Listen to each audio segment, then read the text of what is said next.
CBN News Special Report. I'm Mark Martin. We continue to follow the developing story out of Nice, France, where at least 80 people are dead, including children, after a truck plowed into a crowd celebrating Bastille Day.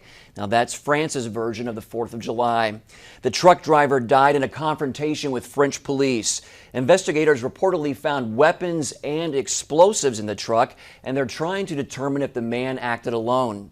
In an address to his nation, French President François Hollande said France is, quote, under the threat of Islamic terrorism. No group has yet to claim responsibility, but U.S. counterterrorism officials confirmed that ISIS social media sites are celebrating the attack. Earlier by Skype, we spoke with European correspondent Dale Hurd, who has often reported from France. Thank you for having me. By the way, I've been on that stretch in Nice. It's one of the most beautiful stretches in the world. It's a terrible tragedy. It sure is. And Dale, you predicted more attacks this week in your blog, Heard on the Web. Why is that? Because they can do it. Because there are a lot of radicals in Europe, because they have a lot of weapons, and they have a lot of grievances, and they're very religious, and Mohammed did this, and they want to follow their founder. Does this make it imperative that ISIS is destroyed once and for all? That's an interesting question. I actually heard that debated on a conservative news channel tonight, and the so-called experts insisted that if NATO would invade the Middle East and crush ISIS, that's what would rectify all of this. And that only shows how little they know. If ISIS was crushed, that would only be another grievance for the terrorists to use to attack again. If they couldn't get their weapons from ISIS, they would get them from organized crime. I've been following this since 9/11 in Europe, and I can remember in 2002, a Frenchman telling me, do you know they have rocket launchers in the suburbs, these Muslims? I mean, and they tried to run a jet into the Eiffel Tower before 9/11. And their grievance then was Algeria. So they will invent a grievance if ISIS didn't even exist. Well, what is it going to take to stop ISIS? I said in my blog that I think ultimately Europe is going to have to choose between safety and abridging the rights of Muslims in Europe.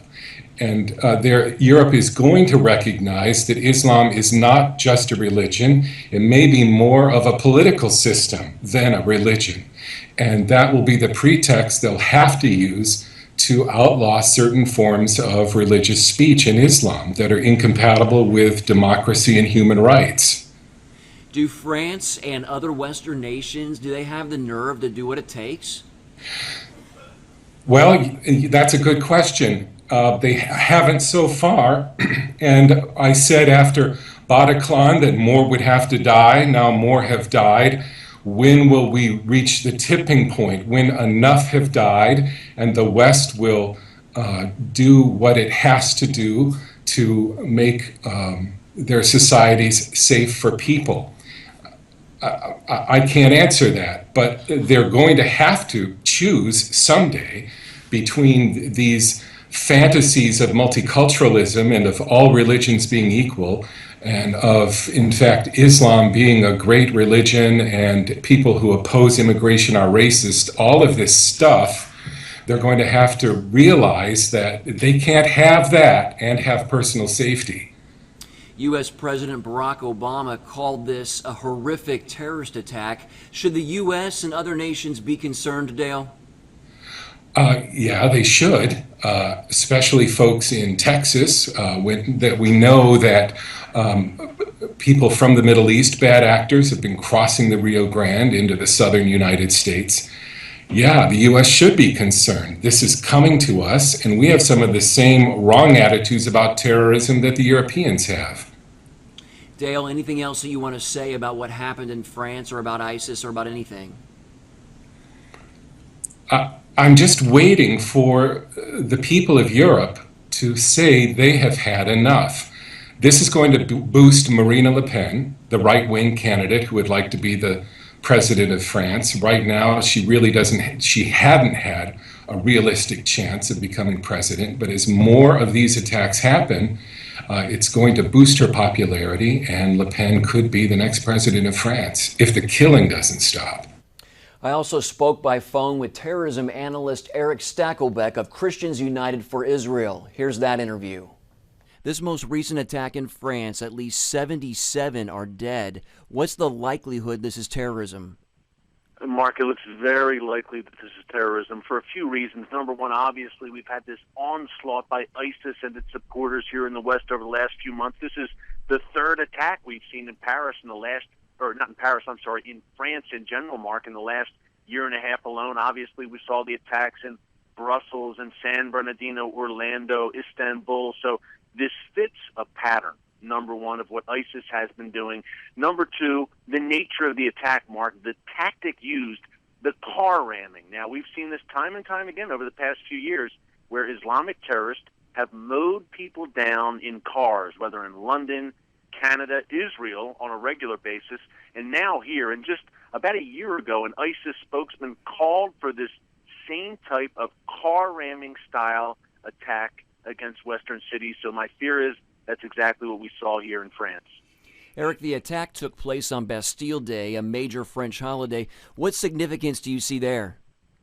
Yeah, the Islamic jihadists, Mark, always like to pick days that have symbolism like this, if they can.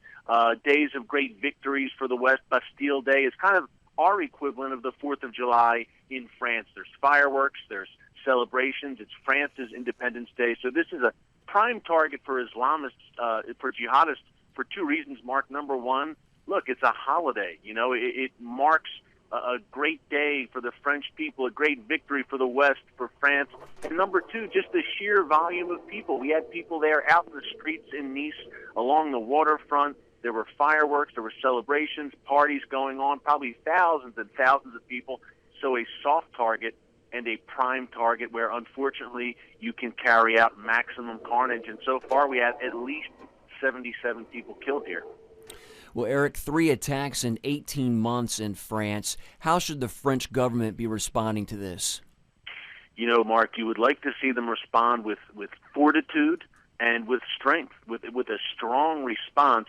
Hollande, the French president, has said the right things. He said, look, we're in a struggle against Islamic jihadists, but this is an unrelenting assault against France, and these are major, major attacks. So I think the first thing France can do, along with the U.S., along with Great Britain, along with all Western countries, I guess what's left of NATO, is take out, in my view, Mark, take out the ISIS leadership structure in its capital, Raqqa, in Syria. That's where ISIS's leadership mostly is. That's where many plots are hatched, training is going on. I think, number one, crush ISIS in Raqqa, in the capital of their so-called caliphate. We already have ISIS losing ground in Iraq and Syria, but the flip side of that, Mark, is while they lose this caliphate in the Middle East, they're going to expand their operations around the world, and that means more attacks right here on Western soil, unfortunately. So hopefully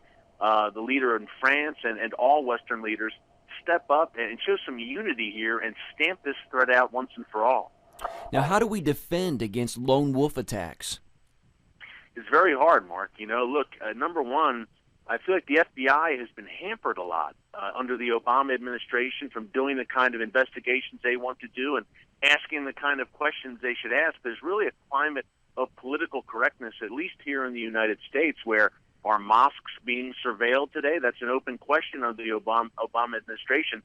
Number one, we need some really forthright, from our leaders, some really forthright, honest acknowledgments of what we are up against. We are up against not just terrorism. Terrorism is only a tactic.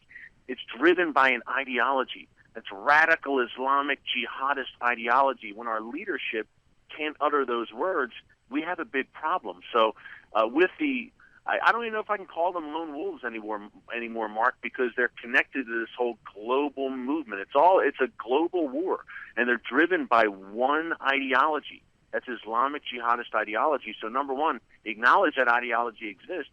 Number two, train our FBI agents, our law enforcement, on the signs to look for, and you have a good start. And number three, I would say, look, Twitter, Facebook, Instagram are rife with Islamist jihadist propaganda. That needs to be cracked down on. Twitter, Facebook, and these large social media organizations, YouTube, they need to step up their game and really crack down on these. It's really recruiting and propaganda happening on social media. All right, Eric Stakelbeck with Christians United for Israel. Eric, thank you so much for your time and your insights. Check back with CBNNews.com for updates on the attack, and be sure to watch CBN News on tomorrow's 700 Club for the very latest. I'm Mark Martin. Good night.